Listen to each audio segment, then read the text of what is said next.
Assalamu alaikum wa rahmatullahi wa barakatuh. Allahu Akbar, Allahu Akbar, Allahu Akbar, Allahu Akbar. Ashhadu an la ilaha illallah. Ashhadu an la ilaha illallah. Ashhadu أن محمد رسول الله. أشهد أن محمد رسول الله. حي على الصلاة. حي على الصلاة.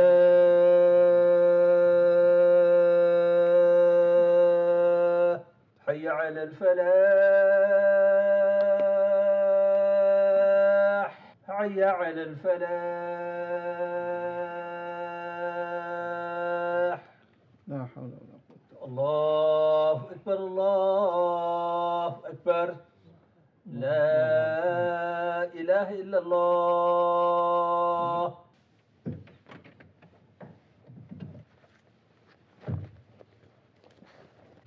إن الحمد لله نحمده ونستعينه ونستغفره ونؤمن به ونتوكل عليه ونعوذ بالله من شرور أنفسنا ومن سيئات أعمالنا. من يهده الله فلا مضل له ومن يضلل فلا هادي له، وأشهد أن لا إله إلا الله وحده لا شريك له، وأشهد أن محمدا عبده ورسوله.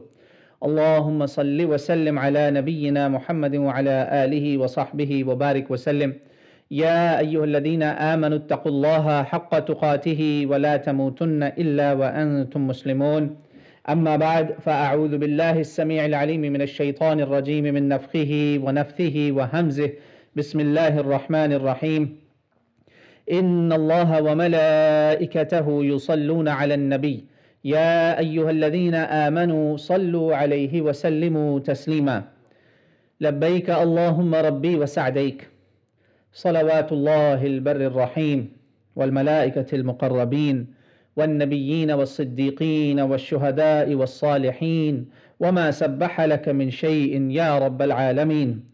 ألا محمد بن عبد الله خاتم النبيين وسيد المرسلين وإمام المتقين ورسول رب العالمين، الشاهد البشير النذير والداعي إليه بإذنه السراج المنير، وعليه السلام ورحمة الله وبركاته.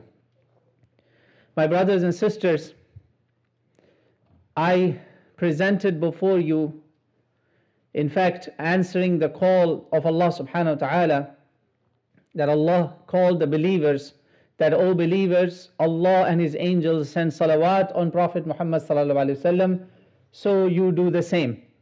Send peace and blessings upon him. And this is one of the ways of our Salaf, one of the Sahaba actually, whenever he would hear Ya ayyuhalladhina amanu in the Quran, he would say Labbaika Allahumma Rabbi wa sa'daik. Labbaik you don't just hear in the Hajj. Labbaik actually means answering any call from Allah subhanahu wa ta'ala, answering any hukum of Allah subhanahu wa ta'ala. So we did that, Alhamdulillah, and we presented Salawatus Salam. It is nothing as compared to how the noble companions of Rasulullah ﷺ have done it, and absolutely it has no comparison to how Allah and His angels deliver salam on Prophet ﷺ. It's not even comparable. So we present this and we hope Allah will accept this gift from us and it will be delivered, and inshallah I'm sure it is already delivered to Rasulullah ﷺ. Because Prophet ﷺ told us that inna lillahi malaikatan sayyahina fil ard. Allah has appointed angels on this earth who roam around on this earth to do iblagh of salam from my ummah. Hadith sahih, sahhahu Albani rahimahullah. Shaykh Albani graded this as sahih, that there are angels who roam around and they collect the salam from my ummah and they deliver it. And the words of hadith also say, they say, "Oh Rasulullah, fulan ibn fulan says salam to you." So I hope this salam that we presented will be delivered to Rasulullah ﷺ as a salam from the Jama'ah. Salawatus salam. Really, I hope inshallah it will be accepted. And imagine if Prophet ﷺ replies back that may they also get the salam. So if Prophet says salam upon us, one salam is enough for the whole life, inshallah. It's a dua from Rasul sallallahu alaihi wasallam. May Allah make us included in that. Next thing, my brothers and sisters, I want to recite before you an ayah of the Quran that is going to connect with our what's going on today, and it has some connection with Seerah of Rasul sallallahu alaihi wasallam.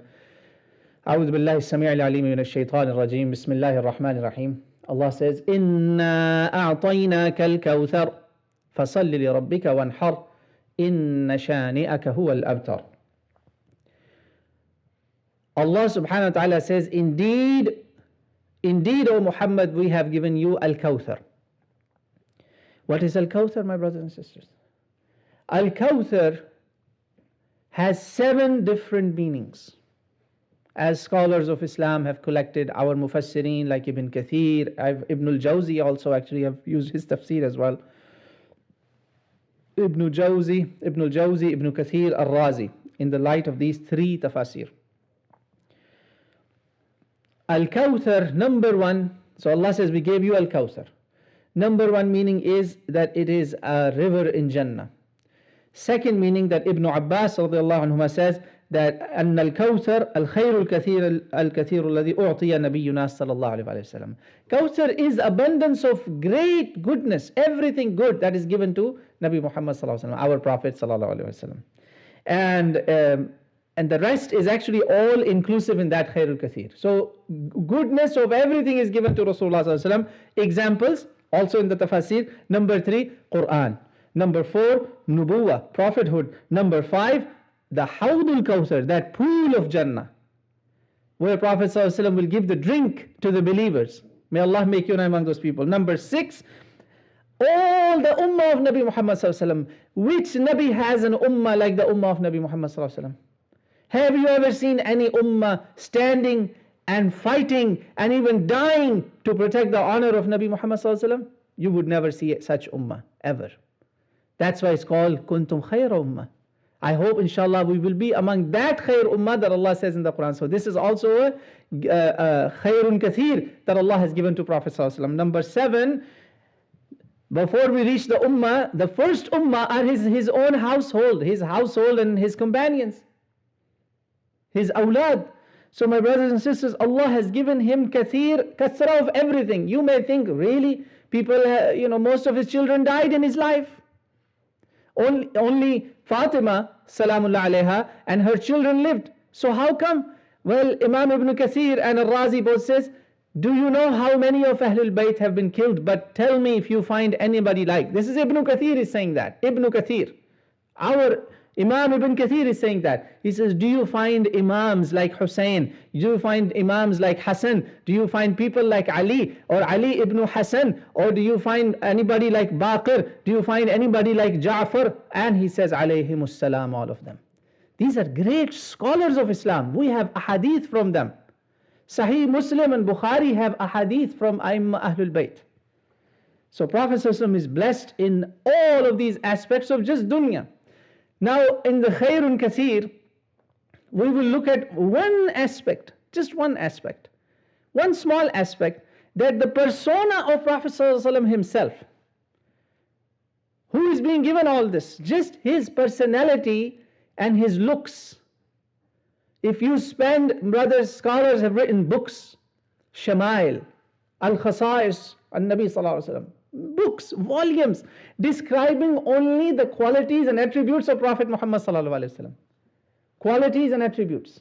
How he looked like, how he walked, how he talked, how he dealt, how he did this, how he did business, how was his day, how was his morning, how he went to bed, how he woke up, how even he went to bathroom, how he purified himself. Subhanallah. And just the looks of Rasulullah, there are chapters and chapters dedicated almost in every book of hadith of Prophet ﷺ. Every book of hadith, sunnah, you grab the book, there are chapters dedicated from Bukhari all the way to Musnad Ahmad ibn Hanbal.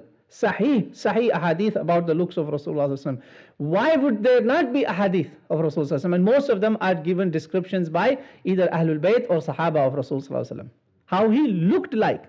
Because Allah says in the Quran, there has to be beauty in him. Allah says, وَإِنَّكَ لَعَلَىٰ خُلُقٍ عَظِيمٍ. You are upon the excellence, the highest and the noblest of the character. Therefore, Rasulullah sallallahu alaihi wasallam, in khuluq, there is surah and there is seerah both. Surah Qalam. وَإِنَّكَ لَعَلَىٰ خُلُقٍ عَظِيمٍ. Lam al-ta'keed and ala proposition and then khuluqin azim.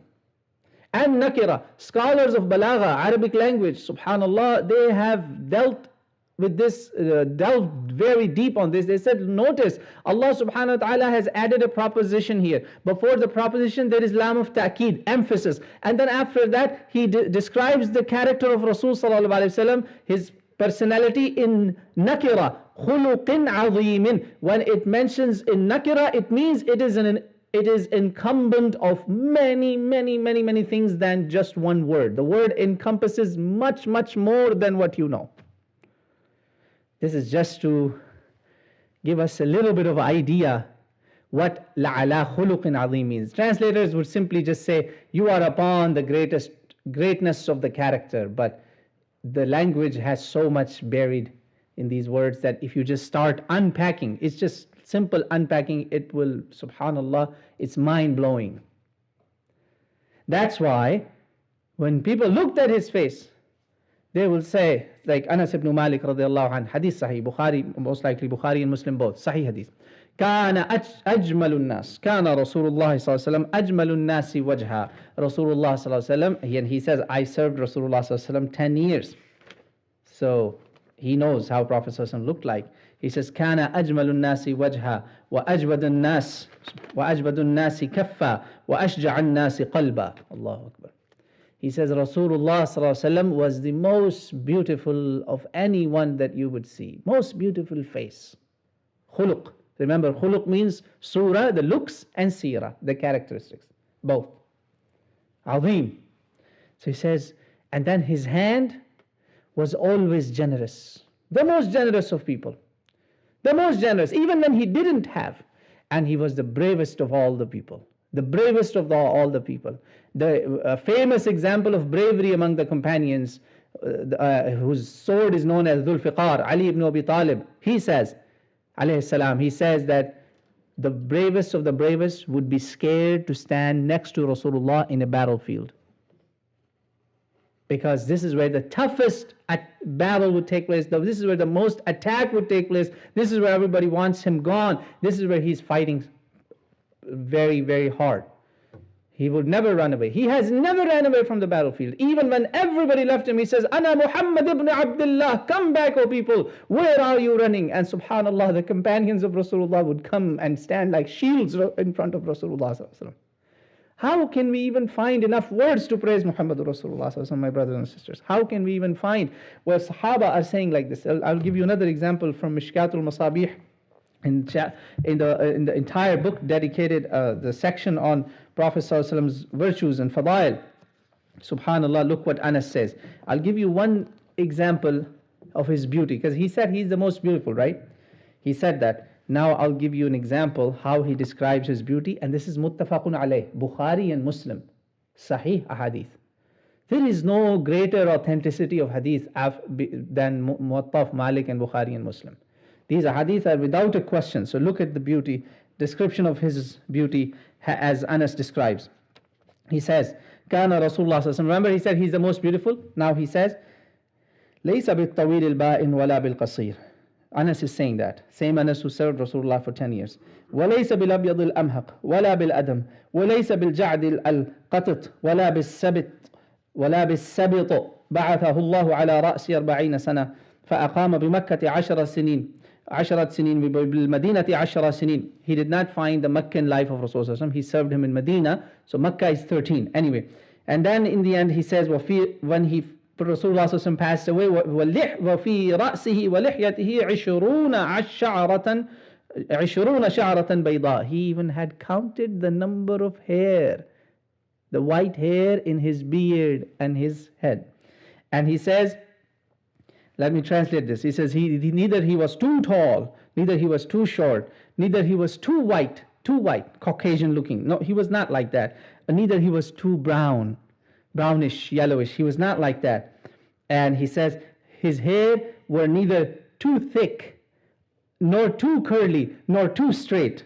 And Allah subhanahu wa ta'ala appointed you on the prophethood at the age of 40. And he says, And then in the end he describes further, he says, when he passed away, there were not even 20 gray hair in his beard and his forehead together. You could easily imagine how Rasulullah would look like, subhanallah. And then he continues further. Oh, beautiful. Same words. And then he says, أزهر اللون ليس بالطويل ولا بالقصير أزهر اللون. Allah, Allah. And then he says, بين أذنيه وعاتقه.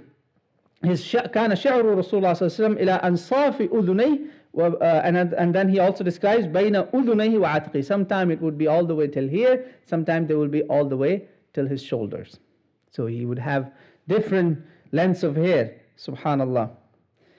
And then to know a little bit more about his looks, we go to the companion who was a child nurtured in the house of Rasul sallallahu alaihi wasallam, Ali ibn Abi Talib radiyallahu ta'ala anhu. What does he say? Al-Fasl al-Thani. This is by in Mishkat al-Masabih and originally Imam Tirmidhi in the Hadith Hasan Sahih. He says, كان رسول الله صلى الله عليه وسلم ليس بالطويل ولا بالقصير. Same thing, not too long, not too short. Now, the rest of the language, just listen. They are finding the eloquent words that befit the beauty of Rasul sallallahu alaihi wasallam. They are looking for befitting words that would justify just his face. We are just talking about his face yet. We can imagine what an ocean of knowledge is there for us just to describe the persona of Prophet sallallahu alaihi wasallam. We haven't even finished with the face. Allahu Akbar. He says, ضخم الرأس واللحية شثن الكفين والقدمين مشربا حمرة ضخم الكراديس طويل المسربة إذا مشى تكفأ تكفؤا كأنما ينحط من صبب لم أرى قبله ولا بعده مثله صلى الله عليه وسلم. رواه الترمذي. Hadith Hasan Sahih. He says Rasulullah sallallahu alaihi wasallam, same thing, he was neither too tall, too short, just perfect there. And he says his head was a bit bigger, but not bad looking, not in that sense. And beard was thick, and his hands and feet were heavy, like a powerful, strong man. And he says his color was white, but with brightness, azhar, bright and redness was on it, mix of white and redness. And he says he was strong, physically he was very powerful. And he says from his chest until his belly button there was a line of hair like this. And he says when you would walk, you would be walking humble, but in such a magnificent way that it would look like as if you're coming down the hill. Allahu Akbar. And he says, neither before, neither in his life nor after, I never saw anybody like Muhammadur Rasulullah sallallahu alayhi wa sallam. And that is why the companion of Prophet sallallahu alayhi wa sallam, who was supported by Jibreel, Hadith Sahih Muslim, Allah sent Jibreel to support him. His name is Hassan ibn Thabit radiyallahu anhu, to strengthen him to say good shi'r in defense of Prophet sallallahu alaihi wasallam. And that's why I have to use Hassan, because my Prophet is being attacked on his looks. They are making fun of his looks. So I'm going to talk about his looks. Then you decide. He says, my eyes have never seen anybody more beautiful than him. He says, my eyes have never seen anybody more beautiful than him, than you, O Rasulullah. He says, وَأَحْسَنُ مِنْكَ لَمْ تَرَقَطُّ عَيْنِي وَأَجْمَلُ مِنْكَ لَمْ تَلِدِ النِّسَاء. No woman has given birth to a more beautiful man than you. He could have easily said Jamilun minka. Jamil means beautiful. But he says Ajmal, most beautiful. Jamil, Ajmal, Kabir, Akbar, exaggeration of greatness. And then he says, خُلِقْتَ مُبَرَّأً مِّن كُلِّ عَيْبٍ. You are born free of any defect. Nobody can look at you that, oh, I wish his nose looked like this, then he would look perfect. No, you're not like that. كَأَنَّكَ قَدْ خُلِقْتَ كَمَا تَشَاءُ. These are documented in ahadith and graded by our muhaddithun. These are ash'ar. So he says, you have been born as if, it's a tashbih, as if you were asked that do you like your face this way or that way, as you want it to be. Subhanallah. Allahu Akbar. Allahumma salli ala Muhammad wa ala ali Muhammad wa barik wa sallam. And then, my brothers and sisters, our scholars of Islam, one scholar was writing Bayt Sha'ar, and he couldn't finish the stanza. Those of you who know a little bit of poetry, stanza is more than just one shi'r. It's usually a couple, or couplet, they, I think, use the word. He said, بَلَغَ الْعُلَى بِكَمَالِهِ. In your virtues, you have reached the highest levels of excellence. As a human being, there's nobody like you. كَشَفَ الدُّجَى بِجَمَالِهِ. And your beauty is also like that. No match. حَسُنَتْ جَمِيعُ خِصَالِهِ. So he did 3. Now he's looking for the 4th one. He can't finish. He can't find the 4th one. He tries and tries.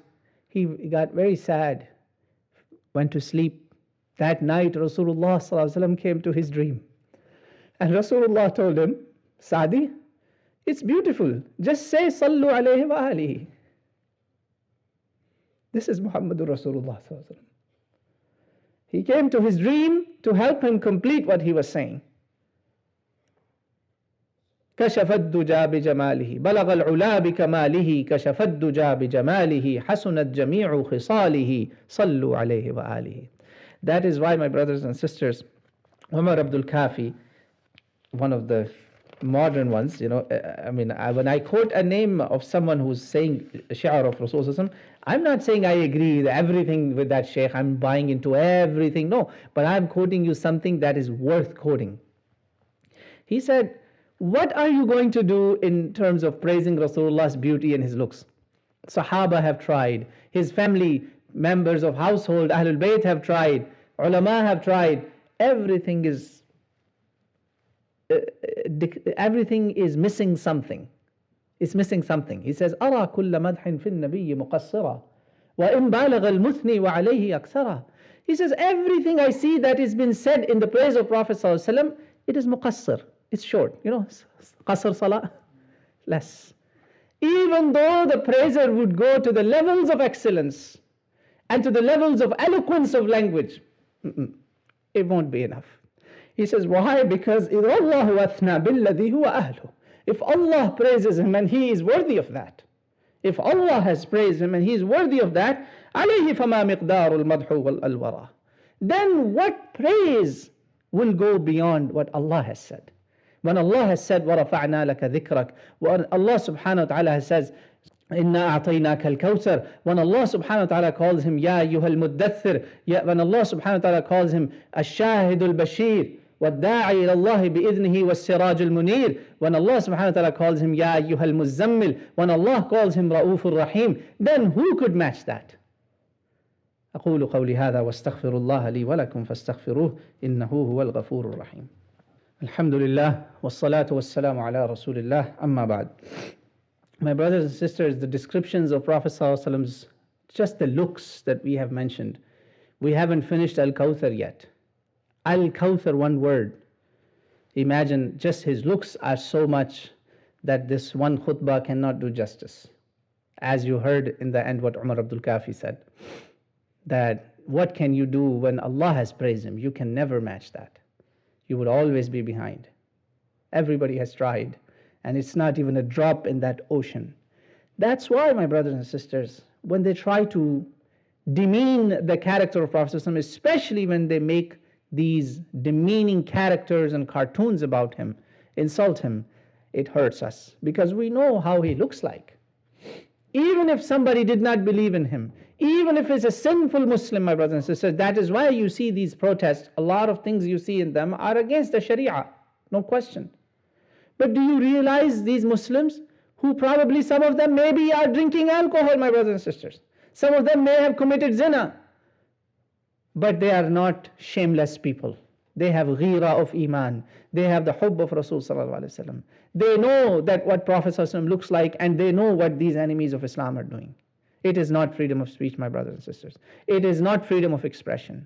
If it was freedom of expression, They could have came and asked us, or these books are available on the internet. They could have drawn a very beautiful, hypothetically, a very nice picture and asked us, look, we have attempted, because these descriptions are so photographic, my brothers and sisters, you could imagine. You could imagine the looks of Rasul Sallallahu Alaihi Wasallam. You could try. You could take the canvas and draw. If they had done some true artistic work, we could have said, yes, you have done great job, but sorry, don't do that. Look what happened to Isa alayhi salam. There is a blonde Jesus and there is a blue-eyed Jesus and there is a dark-eyed Jesus and there is a dark-skinned Jesus. We don't want that. We are forbidden from doing that. We could have had a reasonable argument, but we can't have a reasonable argument with these fools, with these arrogant people who do it over and over and over and incite us. They provoke us. Provocation is a crime. They're criminals of Allah. They're criminals of this world, of this humanity. They are provoking us. On purpose they're provoking us. It is not art. If it was art, then why don't they draw other people? Why don't they draw any other prophets? It's not about art. It's about hatred toward Islam, because this century Islam is the fastest growing religion on this planet. This is a fact, my brothers and sisters. You should know why they're doing this. It's not because they love art. It's not because they have secular values. In fact, this French secularism, it is as evil as fascism. I want you, wherever you are on the social media, write down and say French secularism is equal to fascism. This is your contribution for the love of Rasulullah. This is fascism, my brothers and sisters. Fascists force the Jews to look certain way, to dress certain way, and to not do things certain way. This is exactly what these French seculars do that. And those Muslims who are sitting here, if you label yourself, I'm a liberal Muslim, I'm a secular Muslim, shame on you. For God's sake, now leave that label. Throw away that label. You are Muslim, that's it. Allah named you Muslim in the Quran. Huwa sammakumul muslimin. He named you Muslim. That's it, my brothers and sisters. Don't call us, I'm a liberal Muslim. Oh, I'm a left wing. I'm right wing. I'm in the middle. La hawla wa la quwwata illa billah. What's wrong with you guys? You are that weak that you don't have your own identity and you borrow these slogans that you don't even know what they mean. Secularism, wallahi, I'm telling you, if this country is taken over by the extreme ultra-left in this country, there are ultra-left in this country like the France, believe me, you will run away from here. You will make hijrah. This is how dangerous they are. That doesn't mean I'm saying that the right wing love you. No. That doesn't mean I'm saying go watch Fox News. No. They are also not your friends. وَلَن تَرْضَى عَنْكَ الْيَهُودُ وَلَا النَّصَارَى حَتَّى تَتَّبِعَ مِلَّتَهُمْ. This is their problem. They want you to become one of them. They want you to take away your Islamic identity, to remove beards, to remove headscarves. This is their problem. And eventually, if they say, I leave Islam, you will be famous, you will be the hero, you will be on the TV. That's what they want. This is the agenda. And by doing cartoons and all that, they're testing the waters. Let's check if they have any shame left. Therefore, my reminders for today is, number one, yes, we must protest. But the same things that I told to the black community when BLM movement, and it is still there, do not violate the law. Peaceful protest, wherever it's allowed. You see, in this country, they have given you a park. You reserve a place, you go there, and you send a message. Do not break properties. Do not rob places. Astaghfirullah. None of this is allowed. It's haram. Whether my Muslim brother does it or just the black community in general does it. We cannot do that. But I appreciate the people, politicians in this country, they stood by the movement and they said all these lootings and all that should not take away the real reason because of what it's happening. Who is the real fitna maker? Those who killed innocent people, those who force innocent people. That's the real fitna. So just because somebody did something bad, you should not start defending and apologizing about that. No. Ask them who brought it, who created this fitna, who created the ghettos in France, who enslaved Algeria for 130 years, who killed over 1 million people. You have brought the problem. So don't tell that Islam is in crisis. You are in crisis. You people are the ones in crisis. You have sons and daughters who are leaving morality and deen and dunya and everything. Your deen is not good. Your dunya is messed up. Therefore, you are in crisis, not we. And a lot of crisis in the Muslim countries is caused by you, by these people. Sahaina, these dangerous, evil, Dajjali people. They are the problem, not we. We are not in crisis, Alhamdulillah. Islam will never be in crisis. So that's why I detest that. And there is a digital way of doing a protest without breaking things. You should not do that. Simply go click the 3 dots on this Twitter and report as hate speech. See, keep reporting. If millions and millions and millions, inshallah, one day his account will be removed if Twitter has any shame. You keep trying, don't give up. This is your contribution. Second is boycott. If someone lives in this fool's paradise that the boycott does not matter, does not help, believe me, they're wrong. In this country, BDS movement is being blocked by lawmakers because it is affecting the economy of Israel. It does affect.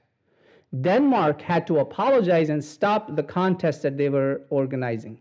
I mean, think about it. Why is it always has to be Islam? Why it's not somebody else? It's not about freedom of speech. It is us. We are the target, the Islam and the Muslim Ummah. So boycott the economic. They have extorted, exploited, robbed most of the Muslim lands, starting from the colonial age.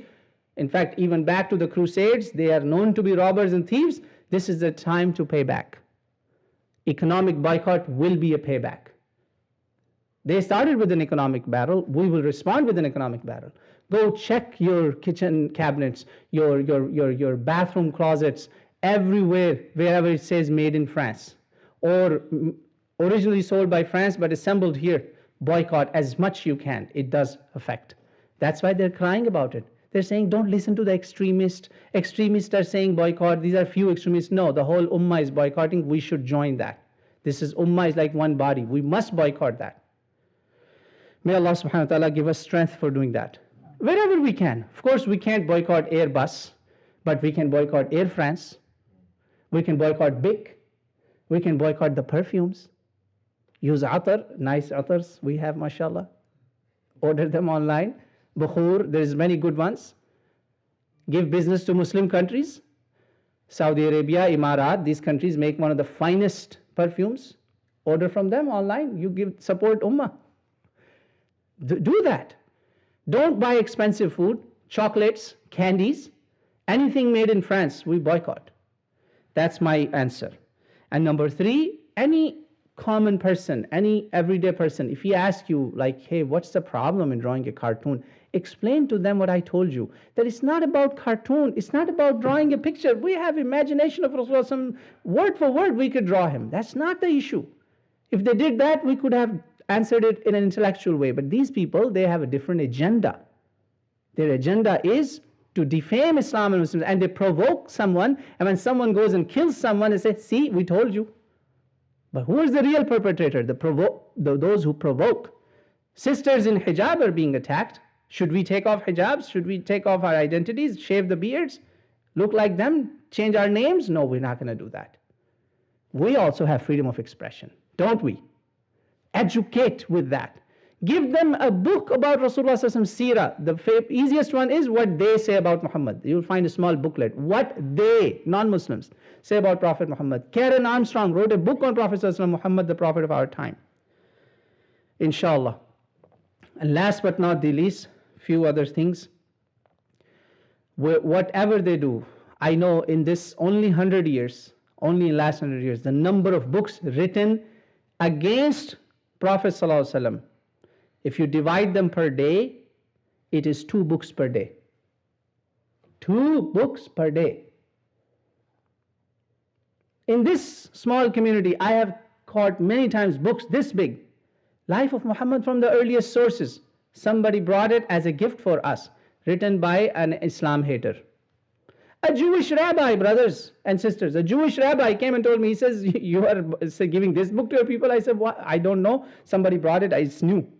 4, 5, 6 copies. He said, let me show you who is. The Jewish rabbi is saying that he is an anti-Islam Jew. He's an Islam hater. A Jew told me. And I searched him and I said, wow.